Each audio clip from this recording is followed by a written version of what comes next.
Cancel culture might have been dealt a major blow when Elon Musk purchased X and took it private, limiting what a lot of major corporations and activists were able to do with their cancel mobs. But cancel culture is still very much alive. And we'll be joined by novelist Richard Fox, who is a victim of such cancel culture. He was recently removed as a speaker from a conference called the Author Nation conference, where it is a gathering of novelists, and they removed him because of his stance on gender ideology. I am joined by Richard Fox to discuss this here. Thank you for joining us. How are you doing, sir? I'm good. Always a pleasure to be here. Thanks for having me, John. Yes, we've had Richard on before. We talked about Warhammer, and we might talk about that a little bit later. But first, I do want to bring up this report here from Fandom Pulse and my good friend John Della Rose. And he has a headline here that says that Author Nation Book Conference canceled science fiction author Richard Fox for refusing to comply with gender pronouns. He shared a screenshot here of this speaker panelist survey that I assume was sent out to all speakers that were listed or had already kind of been booked by Author Nation, which you were. Were booked. You were actually listed on their website.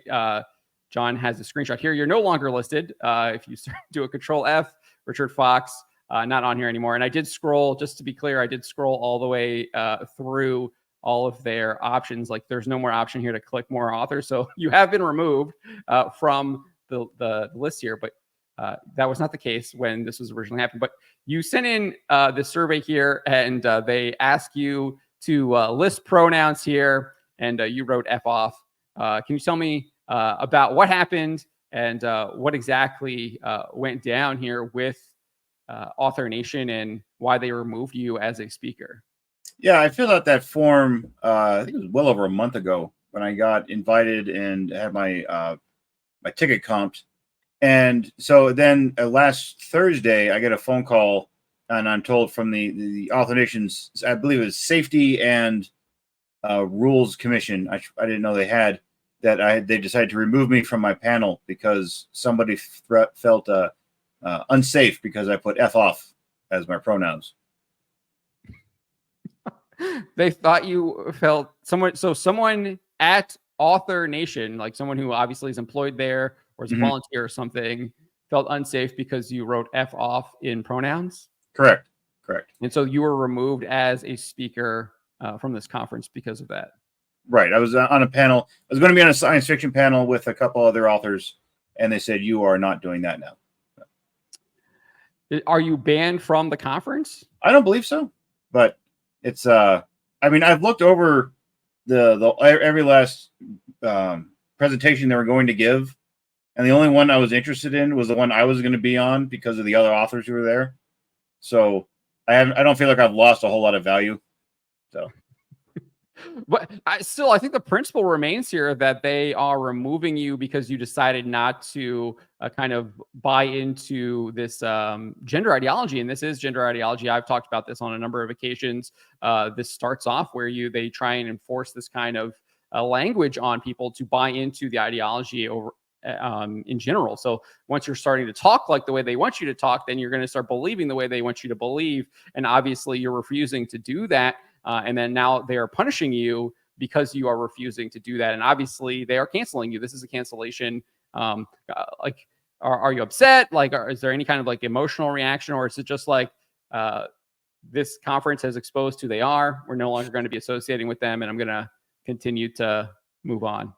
Well, my initial reaction was that, oh, good, I get that 45 minutes of my life back from this conference. But then it's kind of like, okay, I see how they work, because if anytime you interject any kind of wokeness or gender ideology into anything, there's a very wise man running for president right now who said everything woke turns to shit.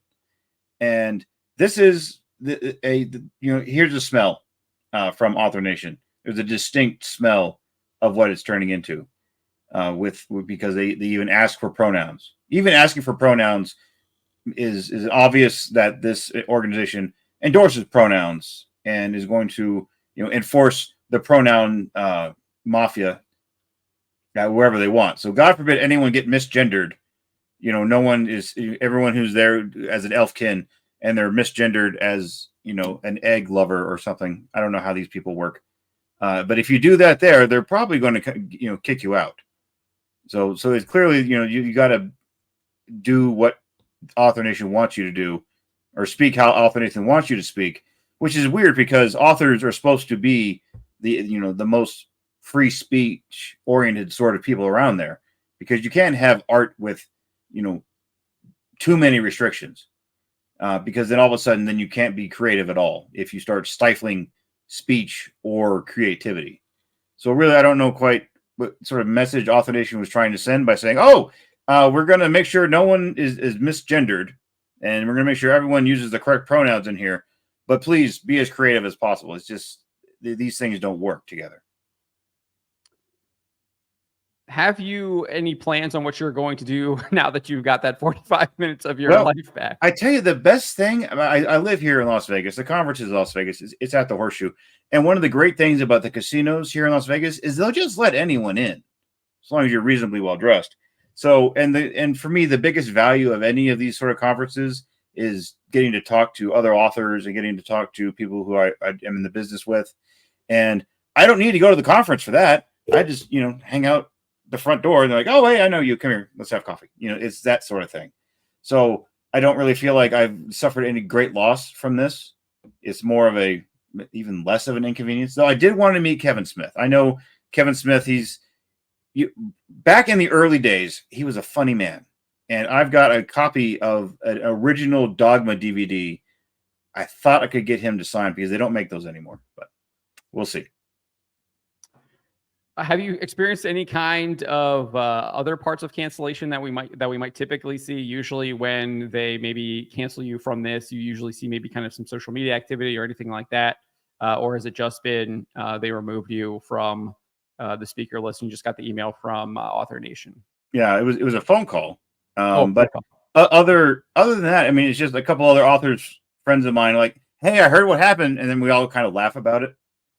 So I haven't had any other ill effects, knock on wood. So all right, well, that's good. Hopefully there will be more positive effects than negative effects from this. I'll definitely have a link to your latest book, which name escapes me, but I know it's a Star Wars book.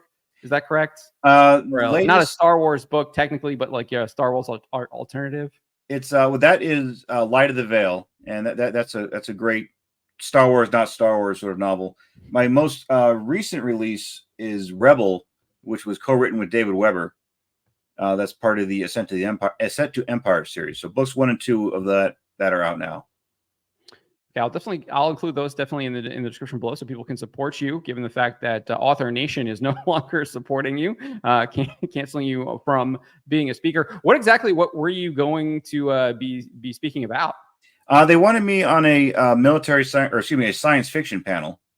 And before Author Nation was around, the annual conference at this exact same time, the exact same place, was the 20 Books conference, which was, I went to that every single year that they had it. We had one year we had to skip because of COVID, but that was always a brilliant convention, very well run, very author and reader friendly. This Author Nation now seems more tuned to selling services to authors and doesn't do so much for readers. So I think the previous incarnation of 20 Books to 50K was head and shoulders above what Author Nation's got going on right now. And then this just, for these sort of conferences here in Las Vegas, you walk around, you see people you haven't seen in a while, and enjoy Las Vegas. But I live here, so I'm not really in a hurry to go do anything on the Strip. So just to be clear, I know San Diego Comic-Con and some of the other conventions, they have kind of like user submitted panels where you can submit and they will either approve the panel or not. In this case, it sounds like what you're saying is that they actually had called you up to be on the panel. And then when you decided to fill out this little survey here, they then said, no, we don't want you anymore. That's correct. Yeah. They said, hey, come be on this panel for us. I'm like, okay. And then they said, no, we can't have F off as pronouns. I mean, this is absolutely wild to me that they actually wanted you on the panel for your expertise as a science fiction novelist. And then because of what you decided to respond in their survey, which they should probably already knew kind of what your ideas are. I don't feel like you're hiding any of that stuff. They decided to then cancel you. And you said that you got a phone call. How did that phone call go? Can you Phone call it was rather terse. And so one of my writer friends who I guess who somehow was involved with the conference, I get a text, I need your phone number right now. I'm like, okay, I know he's got it, but send it to him. He gives me a call right before my kid's baseball game. He was like, yeah, we had a meeting with the authorization safety and rules committee, and because you put F off on your pronouns, you're off the panel. I'm like, okay. I mean, what good would arguing do? So, and that was the end of the conversation. So, wow! So they didn't even like allow you to like present any kind of defense. No. They just made the decision without any sort of input. But I think the F off carried out my position quite clearly, and it was not going to change if they asked for any kind of explanation. Wow. So it's just absolutely crazy. I think, as you said, this organization has kind of shown where they stand on a lot of this stuff, and they're clearly going. It sounds like, based on what you said here as well, that they are going to try and be infecting the book publishing industry with this ideology. As you said, they're trying to sell a lot of their services to authors. It's not a company or a business I would want to work with if this is how they operate. I just don't find this. No, and the guy who's running the conference, his name is Joe Solari, and he has been attached to every sort of author grift that's been burbling around for many, many years. So he's tried to get me to, pay a lot of money to have a what was it? He tried to get me to fund a animated video for one of my movies, and the guy he connected me with, it was like, this guy was completely shady. I'm like, no, that's not going to happen. But it's every time you see, if you just look up Joe Solari, you'll see all the sort of things he's tried to sell over the years. So I think the grift continues. Okay. With him. Well, I want to, as I said earlier, I do want to maybe transition, get your thoughts on what's happening in the Warhammer. You are a Warhammer expert and enthusiast. You also have a upcoming short story that is going to be published by Black Library. Last we talked, obviously the Femstody stuff was at the top of kind of what we're hearing. They've since kind of like doubled and tripled down on that. They released an animated short, and I just wanted to kind of get your thoughts on that. I know when we spoke previously, you had actually some constructive criticism for them and how they could have actually made this work in lore, and they went about it completely the wrong way.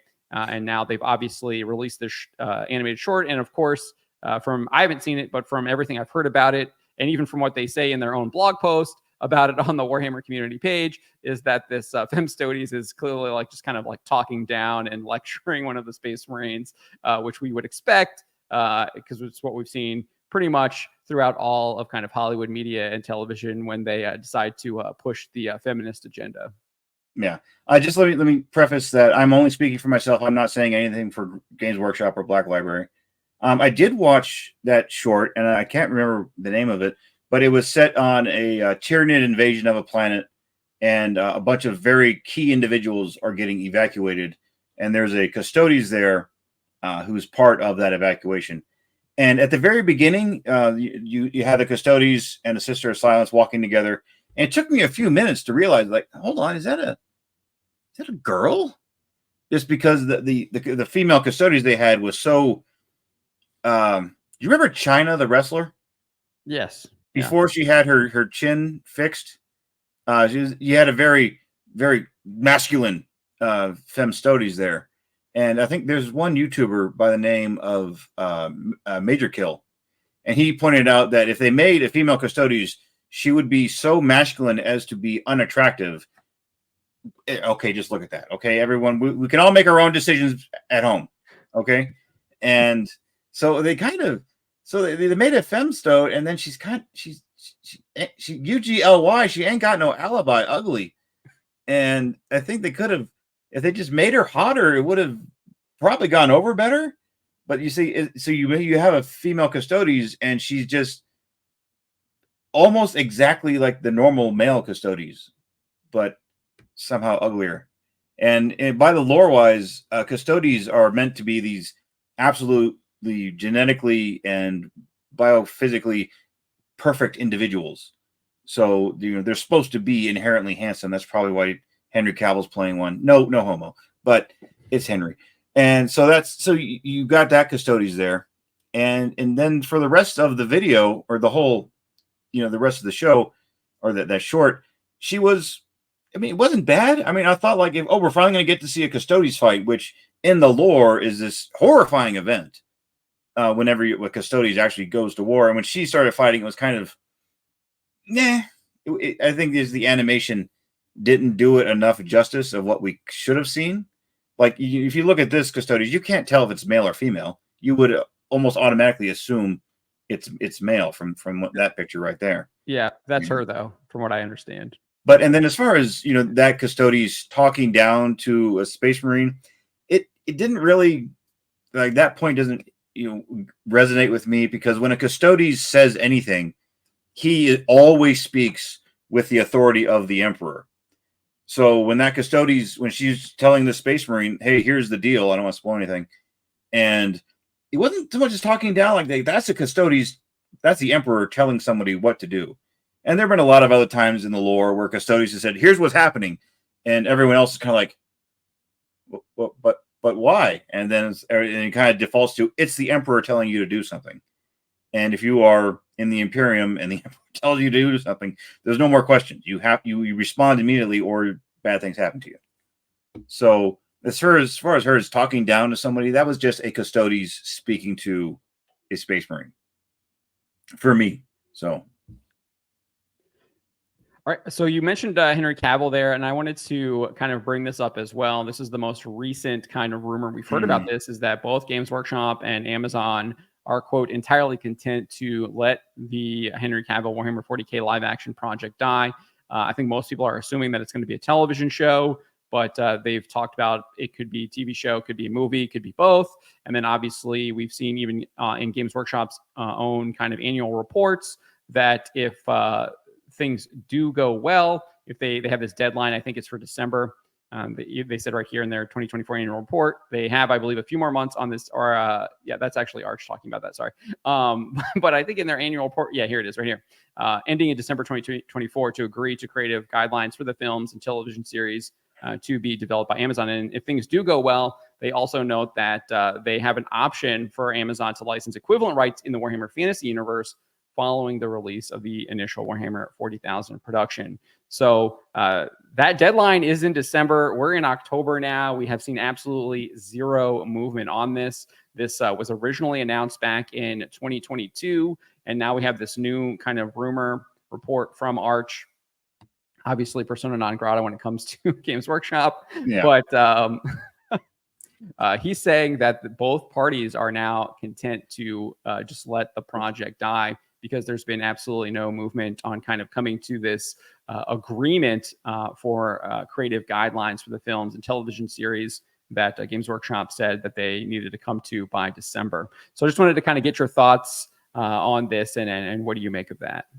It's a shame, because if you just put out a Warhammer project that is true to the lore, it comes with a huge built-in audience, and we will all be screaming evangelists about it. Like Space Marine 2 just came out, and everyone who loves the lore and is raving about it, and the game is selling like hotcakes. And the game is doing exceedingly well. Why? Because they respected the material, and I love. I guess we can talk about Doomcock here, and where he says, "Without respect, we reject." Space Marine 2, complete respect to the lore, to the game, to the characters. Everyone's happy. So, and if Amazon would just let Henry do that, Amazon would make all the money. Games Workshop would make all the money. If they just give us a project that we want and expect, and we'll be happy with that. And I don't know, and trying to make it any kind of project going through a development hell, as it's commonly called, is always very difficult. And it may be a budget issue. Who knows why they're not coming to some sort of agreement. But the great thing about the larger Hollywood sphere is that if Amazon and Games Workshop don't come to a deal, there are people in waiting. You got your Netflix, you've got your Microsoft, you've got any other large studio can just come along and say, hey, we'll let you do what you want. Here's your budget. And then Henry Cavill can go, all right, out of my way. And we could get the kind of show that the audience, guys like me and everyone else out there who spends entirely too much money on plastic crack, guys like us we will be there. So all they have to do is just give us what we expect, and then we'll be happy. It's amazing how that works, isn't it? Yeah, and I think to your point, I mean, we see the numbers here. This is SteamDB charts for Space Marine 2, 225,000 peak all time. So that's 250,000. We're seeing that just in the last 24 hours, still had around 50,000 people. There's 47,000 playing right now. I think this is the best-selling Warhammer game we've seen out there. I think it shows that there is obviously a demand for Warhammer media outside of the tabletop stuff. And then there's like a huge kind of Warhammer sale happening right now. So one can expect that there's probably lots of people purchasing the back catalog of all the Warhammer games. I know my introduction to Warhammer was in the RTS computer games. I think that they're on sale now too. It was like the Necron expansion that was kind of my introduction. Then obviously got into the novels and things like that. Never did get into the tabletop, but I do think you're absolutely 100% right. On that point, there is like a demand, and I think that I think you're right that if they don't come something, there's obviously others that'll be knocking because they see the success of Space Marine 2 here and the rise in the Warhammer brand, and then also I think that Games Workshop sees that there's benefit to this as well. I mean, you look at Fallout, the Amazon show there, and how much that kind of got people back into the game, got new people into the game, checking out the games, selling the back catalogs, etc. there. So I think there is a huge advantage to kind of having these deals between video game companies or not video game companies, but tabletop video games, etc. With Warhammer kind of is now, right? And then obviously expanding into different mediums, whether that's film, television, etc. And it kind of rises all boats. And we see that, and that's why a lot of these companies, especially like Sony, are trying to kind of do things like this. We obviously with The Last of Us and everything like that with Max, and that's another potential partner there that they could get in bed with. So I agree with you on that point. Is there anything else you'd like to add regarding the Author Nation stuff or what you have coming up with Black Library? I know we had that short story in the works. Can you give an update on that? Right now, the last I heard was that the short story would be out in April of next year. So I'm anxious for that. But as for Author Nation, really it's the attendees, they're not a part of the Author Nation's decision-making process. So, anyone who's going to this event, don't paint. I am not going to paint them with the same they love pronoun brush as I am with the people running the conference. So the people who are showing up to give their advice or showing up to offer their products, that they're separate from that decision from Author Nation. So it's I don't think there's going to be a second one just because of how expensive it is to have a conference at the Horseshoe.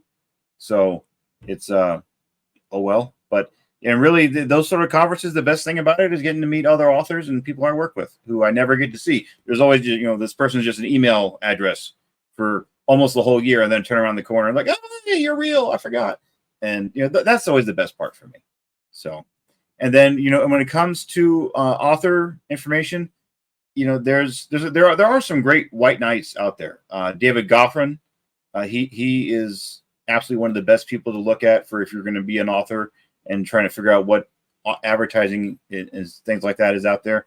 And Dave Chesson with Kindlepreneur. He's absolutely a white knight. I always, I always appreciate everything he puts out. And I'm forgetting a lot of other white knights, but I'm not putting Author Nation in that category. So we'll see how it goes. All right. Well, thank you so much for joining us. Hopefully that no other conferences will be canceling you in the future. You'll be able to actually speak on the panels that you're invited to and discuss science fiction like civilized adults. instead of having to be canceled by this absolute lunacy that we are embroiled in now in our society. Yes. Well, I regret nothing, and I will continue to regret nothing. Fantastic. All right. Thank you, Richard, for joining us. Love Thanks, having John. you on. We'll definitely have you back on in the future as well. All right. Take care.